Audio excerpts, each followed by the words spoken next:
નમસ્તે વિદ્યાર્થી મિત્રો, આજે આપણે ધોરણ 5 વિષય ગણિત જેમાં પ્રકરણ નંબર 5 તે સરખું દેખાય છે આવું આપણું પ્રકરણનું નામ છે કે જે આપણે ભણવાનું છે।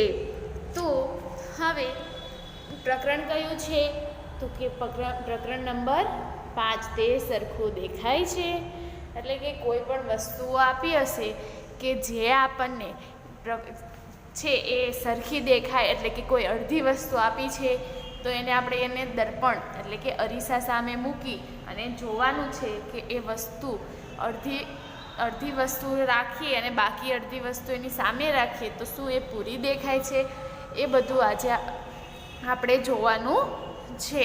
હવે આગળ જોઈએ અધ્યયન નિષ્પત્તિઓ એટલે શું કહે છે તો કે આમાં શું હશે, આ પ્રકરણમાં આ પાઠમાં આપણે શું છે અને શું ભણવાનું છે। આકારો કે વસ્તુઓની પ્રતિબિંબની સમમિતિ વિશે જાણે અને સમજીએ। શું કહે છે પ્રતિબિંબ એટલે કે હવે અરીસો લઈએ એમાં જે આપણે વસ્તુ સામે મૂકશું એવી ને એવું બીજું દેખાશે, એ શું કહેવાય પ્રતિબિંબ કહેવાય। એની સંમતિ એટલે કે એ સરખી દેખાય છે કે એના વિશે કે એના સરખી નથી દેખાતી, સરખી દેખાશે, કેમ સરખી નથી દેખાતી, એ બધું આજે આપણે જોવાનું છે। બીજું છે વિવિધ દ્વિપ્રમાણીય આકારોને તેમના પરિભ્રમણથી ઓળખે। શું કહે છે કે વિવિધ દ્વિપ્રમાણીય આકારો કે કોઈ પણ દ્વિપ્રમાણીય એટલે કે બે આકારો, બે ખૂણાઓ કે અથવા બેથી વધારે આકારો હોય એના પરિભ્રમણ, તો એને ફેરવવાથી, પરિભ્રમણ એટલે કે શું કે તેને ફેરવવાથી જેના ભાગમાં એટલે કે 1/2 છે, આપણે આગળ ભાગ અને પૂર્ણમાં ભણી ગયા ને 1/2, 1/3, 1/4 અને 1/6 માં ફરે છે તો એ કેટલો ફર્યો, અડધો ફર્યો, પોણો ફર્યો, એ બધું આજે આપણે જોવાનું છે કે આ પ્રકરણમાં આપણે જોવાનું છે। હવે શું આવે છે તો કે સમજો અને યાદ રાખવું। શું સમજવાનું કે છે તો કે પહેલાં જુઓ, પહેલાં જે ચોરસ બોક્સ આપ્યા છે એમાં એક નાનું એવું ટપકું કરેલું છે બંને બોક્સમાં જુઓ, પહેલાં બે બોક્સ છે એમાં શું છે ચોરસ નાનું ટપકું કરેલું છે। કઈ રીતે તો કે હવે આના શું કરે છે કે એ ભાગ પાડે, હવે એને આ ચોરસ બોક્સને ફેરવવાથી, ચોરસ છે એટલે ફરશે, અને આ ચોરસ બોક્સને ફેરવવાથી જે પ્રમાણ થાય કેટલું ફેરવું, એને 90 અંશ ફેરવું, એટલે કે આ બોક્સને છે એ આવી રીતે ફેરવે છે, એટલે કે આ ટપકાવાળો ભાગ ક્યાં આવે છે અહીંયા આવી જાય છે। એણે કેટલું બોક્સ ફેરવ્યું તો કે 1/4 ફેરવવાથી એ ક્યાં પહોંચ્યું 90 અંશે પહોંચ્યું। આ બોક્સને આટલું ફેરવું, અહીંયા આપણે એરો કર્યો છે ને એ એરા જેટલું છે એ ફેરવે છે। હવે એટલું બોક્સ ફેરવે એટલે એ બોક્સનું ટપકું ક્યાં આવી જાય અહીંયા આવે છે, તો એ કેટલું ફર્યું 1/4 ફર્યું। હવે જુઓ બીજા બે ચિત્રો ચોરસવાળા આ અને આ, હવે એ હતું ત્યાં છે, હવે એ ચોરસ બોક્સને 1/2 ફેરવવાની, કેટલું કહે છે 1/2 એટલે કે અડધું ફેરવી દો। હવે આ બોક્સને અડધું એટલે કે આટલું ફેરવાનું છે, આટલું ફેરવશું એટલે શું થશે કે આ બોક્સમાં જે આ ટપકું છે એ ક્યાં આવી જાય છે નીચે આવી જાય, અને કેટલું ફર્યું 180 અંશ ફર્યું છે। આપણે જે ઓલા ઘડિયાળના કાંટા ફેરવે, ઘડિયાળ જે ફરે એમ આ બોક્સ પણ ફેરવે છે, અને એમાં જેટલા અંશ અને જેટલા ભાગ ફેરવાતા હતા એવી રીતે અહીંયા ફેરવીએ છીએ। હવે આગળ જુઓ, નીચે આપ્યું છે બીજા, શું આપ્યું છે બીજામાં ગોળ આપેલા છે, વર્તુળમાં છે એ ફેરવે છે કે વર્તુળમાં 1/3 ફેરવવાનું, કેટલું ફેરવવાનું 1/3, આખું અડધું નથી કીધું પણ ત્રીજા ભાગનું ફેરવવાનું, એટલે કે આ બોક્સ છે ઓલો કાળો ભાગ બતાય છે એટલું ફેરવે છે, આ કાળા ભાગ જેટલું ફેરવે છે તો એ ટપકું ક્યાં આવી ગયું અહીંયા આવી ગયું। હવે આખો કાળો ભાગ 1/3 ફેરવો એટલે અહીંયા આવે છે, એટલે ટપકું ક્યાં આવ્યું? અહીંયા આવે. એટલે એ કેટલું ફર્યું? 120 અંશ જેટલું ફર્યું. હવે કહે છે કે 1/6 ભાગથી ફેરવો. 1/6 ભાગથી ફેરવો એટલે કે છઠ્ઠા ભાગનું ફેરવાનું છે. એણે 6 ભાગ પાડી દીધા. જો અહીંયા ખાનાના 6 ભાગ પાડી દીધા છે. 3, 4, 5 અને 6. 6 ભાગ પાડ્યા એટલે કે આ એક ભાગ એ 1/6 ભાગ થઈ ગયો. તો એને એ આ 1/6 ભાગનું ફેરવું એટલે એનું ટપકું અહીંયા આવ્યું. તો બસ આવું જ આપણે છે એ યાદ રાખવાનું, સમજવાનું અને ભણવાનું છે. તો હવે નવો ટોપિક જોઈએ, ટીપામાંથી પેટર્ન. ટીપામાંથી પેટર્ન જે ચોપડીના પેજ નંબર 71 ઉપર આપેલી છે. શું કહે છે કે સવાલ પહેલો, તમે આ પેટર્નને કોઈ એવી રીતે કાપી શકો કે જેથી દર્પણમાં આખું ચિત્ર બને અને 2 ટુકડા બરાબર થઈ શકે. હવે કઈ રીતે ચિત્રમાં?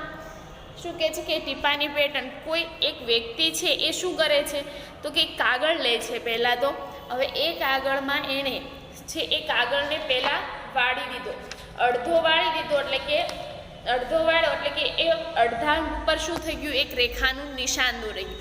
હવે એ રેખાના નિશાન ઉપર વચ્ચોવચ્ચ એટલે કે વચ્ચે એક શાહીનું ટીપું અથવા તો કોઈ પણ બીજા રંગનું ટીપું પાડે છે અને પછી એને 2 વાર વાળે છે. કેટલી વાર વાળે છે? 2 વાર વાળે છે. હવે જ્યારે 2 વાર વાળે છે ત્યારે એ કેવી પેટર્ન બની? આવી પેટર્ન બની ગઈ. હવે આ પેટર્નને એ શું કરવાનું કહે છે કે એવી રીતે કાપવાનું કહે છે કે દર્પણમાં આખું ચિત્ર બને અને 2 ટુકડા બરાબર થઈ જાય. તમે કેટલી રીતે તે કરી શકો છો? હવે એ શું કહે છે કે આને વચ્ચેથી કાપો કે કોઈ પણ રીતે કાપો. કાપવાનું એ રીતે કે દર્પણમાં આખું ચિત્ર બનવું પડે અડધાનું. હવે આને શું કે જવાબ છે હા, હું આ પેટર્નને એવી રીતે કાપી શકું કે જેથી દર્પણમાં આખું ચિત્ર બને અને 2 ટુકડા બરાબર થઈ જાય. અને એ કેટલી વખત થશે? ફક્ત એક જ વાર એવી રીતે કાપી શકાશે. કઈ રીતે? જુઓ, એનો ચિત્ર નીચે આપેલું છે. આ ચિત્રને અહીંયા વચ્ચે જે ડોટ વાળી લાઈન કરી છે ત્યાંથી એ કાપી લેશે. હવે એ એક ભાગ કાપી લીધો તો હવે આ એક ભાગને દર્પણ સામે મૂકશે કે એ દર્પણ સામે રાખશે એટલે એનો બીજો ભાગ દર્પણમાં દેખાશે અને એવી રીતે એ આખું ચિત્ર બનશે. હવે આગળ નવો ટોપિક જોઈએ, પેટર્ન માટે વિચારો. હવે જે આપણે ઉપર જે જોયું કે અડધા ચિત્ર કરીએ કે એટલે એને વચ્ચેથી કાપી લઈએ અને જે દર્પણમાં રાખવાથી પૂરું ચિત્ર બનતું હતું એવા જ આકારો અહીંયા બનાવવાના છે.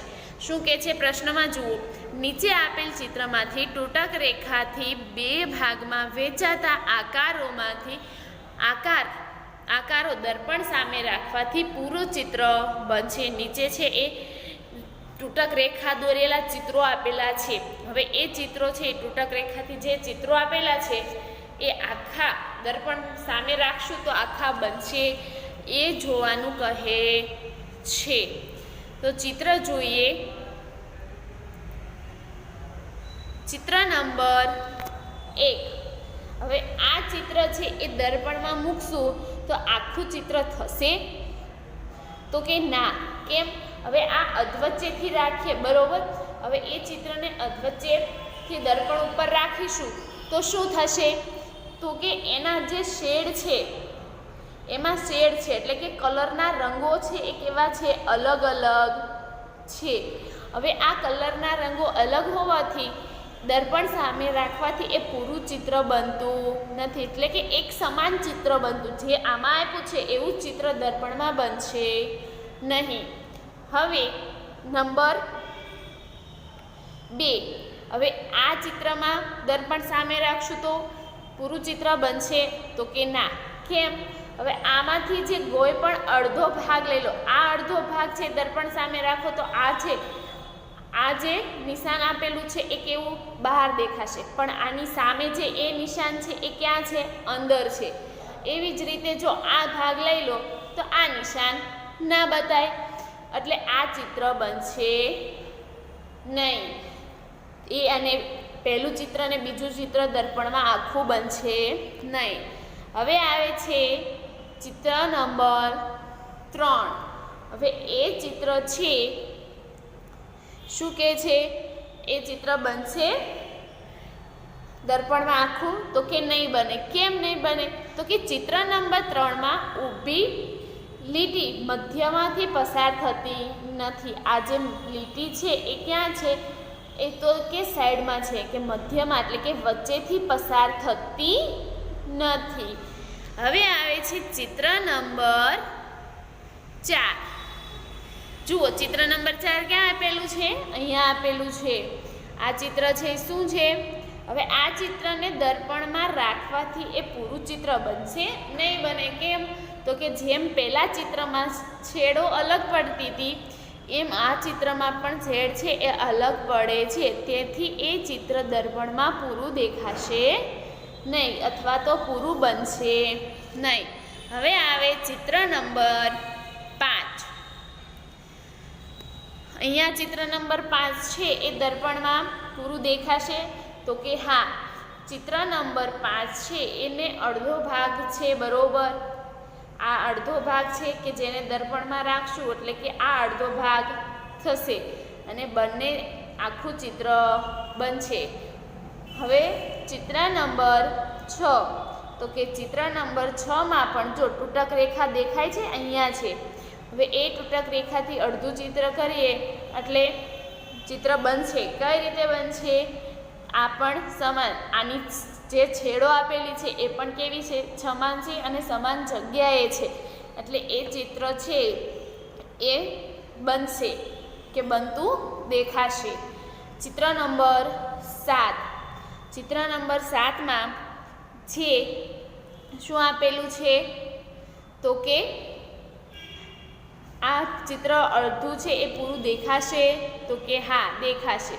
આ અડધા ભાગ જેવો જ સમાન ભાગ આ બાજુ આપેલો છે. હવે આવે ચિત્ર નંબર 8. શું આવે છે? ચિત્ર નંબર 8. હવે આ ચિત્ર સમાન દેખાશે? તો કે હા. કેમ? તો અહીંયા વચ્ચેથી લાઈન કરી છે એટલે ડોટ તૂટક રેખા કઈ છે?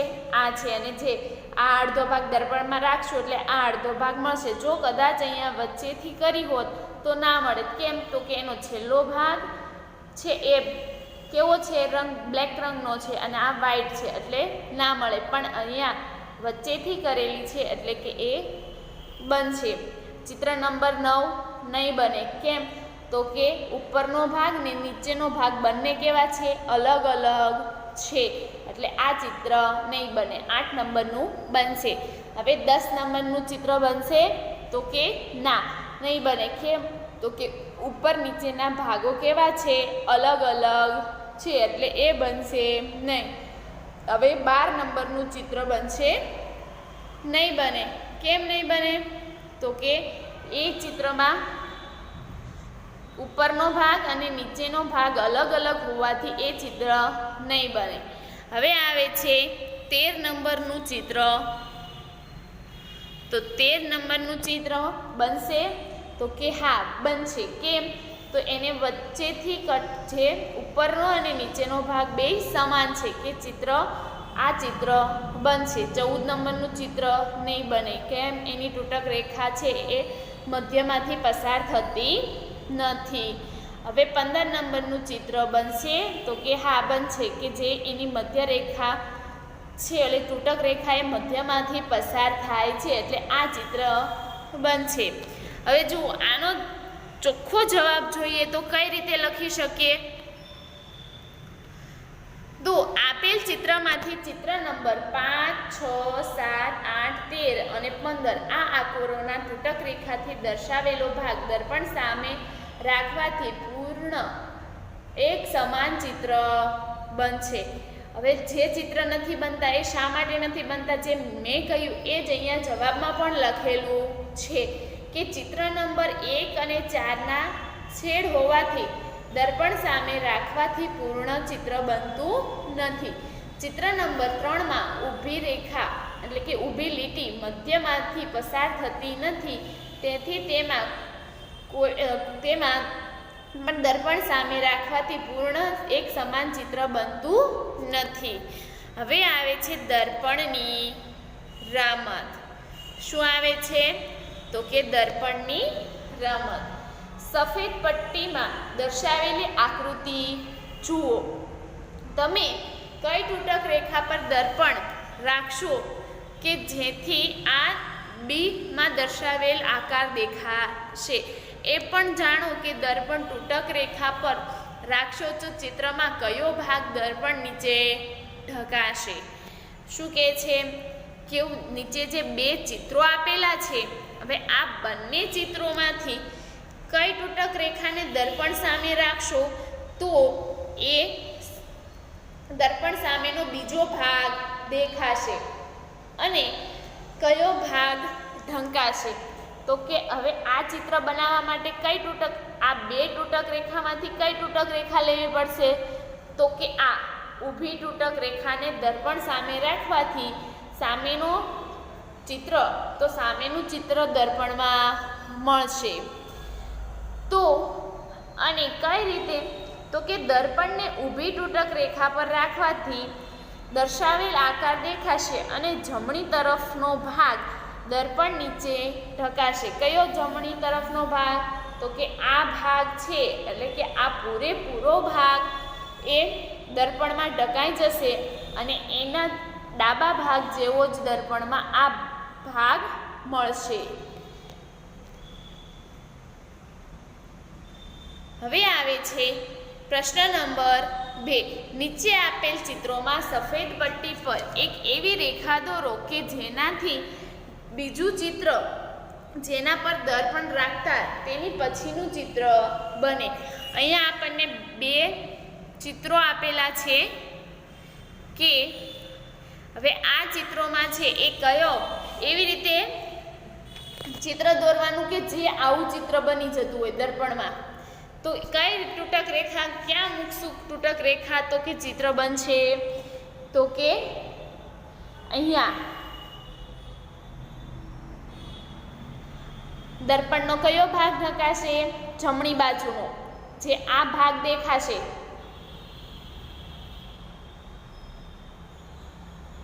આ દેખાય એ ભાગ દર્પણમાં રાખવાનો અહીંયાથી કે જેથી આવો આકાર બને અને આ ભાગ ઢંકાશે. ચિત્ર નંબર 2. તો ચિત્ર નંબર 2માં શું છે? કયો ભાગ છે એ આવું દેખાશે? તો કે આ ઉપરનો ભાગ દેખાશે અને આ ભાગ નહીં દેખાય કે જે એ ઢંકાઈ જશે, કે દર્પણ સામે એ ઢકાઈ જાય છે. હવે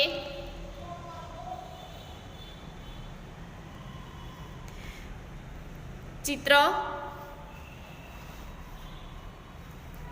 સામે જુઓ. આખું ચિત્ર ક્યાં આપેલું છે? અહીંયા બોક્સમાં આપેલું છે. હવે આમાંથી આવું ચિત્ર બનાવવાનું છે તો કયો ભાગ લઈશું? તો કે અહીંયાથી આ ઉપરનો ભાગ લેવાનો અને નીચેના ભાગ છે એ દર્પણમાં ઢંકાઈ જશે કે જેથી આવું ચિત્ર સેમ બનશે. 4થા નંબરનું ચિત્ર. હવે આ ચિત્રમાં કયો ભાગ લીધો છે? આ ભાગ. આવું જ ચિત્ર બનાવવા આપણે ક્યાં રેખા દોરવી પડશે? તો કે અહીંયાથી અહીંયા સુધીની દોરવી કે આ દેખાશે. હવે આ જમણી બાજુનો ભાગ દેખાશે અને ડાબી બાજુનો ભાગ ઢંકાઈ જશે. હવે આવે છે